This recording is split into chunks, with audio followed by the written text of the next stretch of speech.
Думаю, последнее, что приходит в голову большинству людей при слове «Таджикистан», это образ коллекционного антикварного автомобиля. Скорее «Газель» или «Копейка Жигули», не в обиду будет сказано. Но не создавайте себе стереотипы.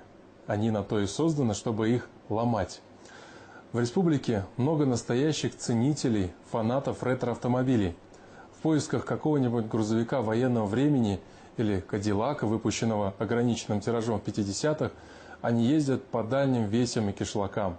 И, как ни удивительно, находят именно там, в глухих таджикских кишлаках, а не на выставке где-нибудь в Монте-Карло.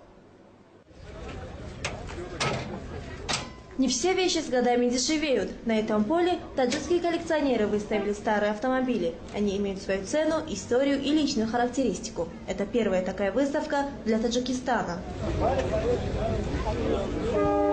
Выставку «Авторетро Душанбе» приурочили ко дню рождения столицы. Местные коллекционеры выставили 80 автомобилей 1931-1970-х годов выпуска. 20 лет тому назад. Самого старого железного коня пригнал Рахимджон Назаров из города Вахдак. Старые коллекционные машины – главная страсть братьев Назаровых. Здесь они представили 10 ретромобилей, а всего их в семье 25. Мотор временно я мотор чему дагимча. «Опель Адмирал» – старейший и самый дорогой автомобиль в стране. Особая гордость Назаровых. На сборку и ремонт Рахимджон потратил почти 20 лет жизни. Но какие-то запчасти не может найти до сих пор. Для «Опель Адмирал» найти запчасти очень сложно. Какие-то мы приобретали за рубежом, некоторые переделывали сами. Сборка таких автомобилей – очень тяжелая работа, требующая терпения. Сейчас осталось немного доделать. Как все закончим, тогда подарим городу. Абдушукур Одинаев никому не собирается дарить свой боевой автомобиль, не думает и о продаже, хотя ему постоянно предлагают хорошую цену.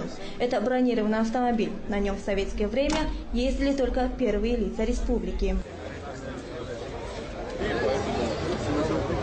Советский лимузин – так называет свой автомобиль Абдушукур. Когда он его покупал, у него не было ни мотора, ни карбюратора, ни кардана. Коллекционер собирал каждую гаечку по всему бывшему Союзу и сделал все собственными руками. Лимузин по всем меркам раритетный. Эту марку выпустили в 30-х годах в количестве всего 12 штук.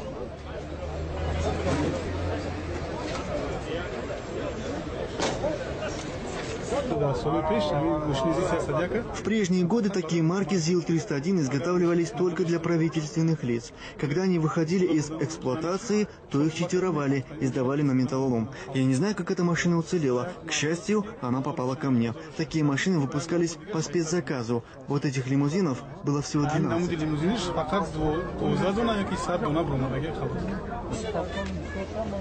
Выставка коллекционных автомобилей стала неожиданным подарком для неизбалованных душанбинцев. Видя такой интерес, власти города предложили клубу ретроавтомобилистов помещение для их драгоценных антикварных экземпляров.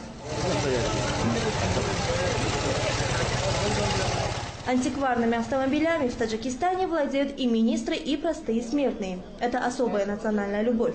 Попавшие на выставку, иностранные экспаты не скрывали удивления, что в такой небогатой стране есть такие авто и такое сообщество коллекционеров-фанатиков.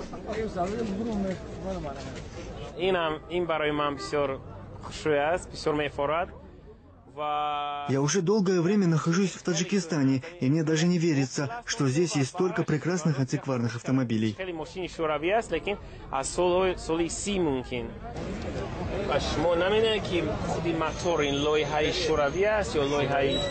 Англичанин Дэвид Харпер в Душанбе впервые увидел модель старой европейской машины. Это знаменитый «Опель», который делали на заказ для первых лиц государств.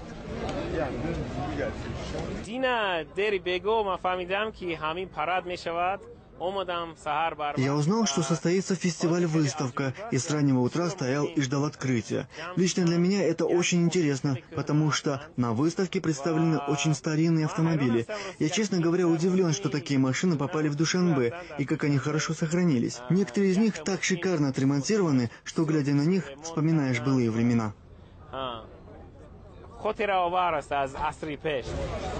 Владельцев коллекционных авто мало интересует их функциональное предназначение.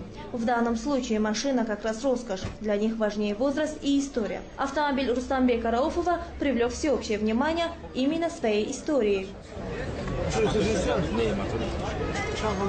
Вездеход ГАЗ-67Б – военная машина. В годы Великой Отечественной войны на ней ездили генералы армии и в силу технических характеристик разведчики. Такой больше ни у кого нет, говорит хозяин.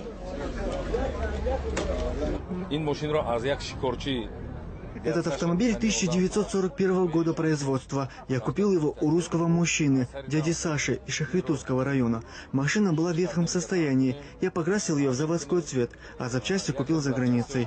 На ремонт ушло 3 года. Над ним 1 год и 6 месяцев работали 3 мастера, а потом еще 3 мастера около 1 года и 8 месяцев. Я готов потратить столько средств, сколько потребуется для полного ремонта, потому что на таком ездили только генералы. После войны каждой советской республике раздавали по одной такой машине, и тогда на них разъезжали чиновники. Владельцы хвастаются, что их автомобили могут стоить и $100 000 и больше. Но специалисты говорят, что пока это все же хобби для избранных. Вот и на первой выставке «Авторетро Душанбе» ни одной сделки не заключили. Люди предпочитали фотографироваться на фоне красивых машин и заглянуть внутрь. Но вот про цены никто не спрашивал.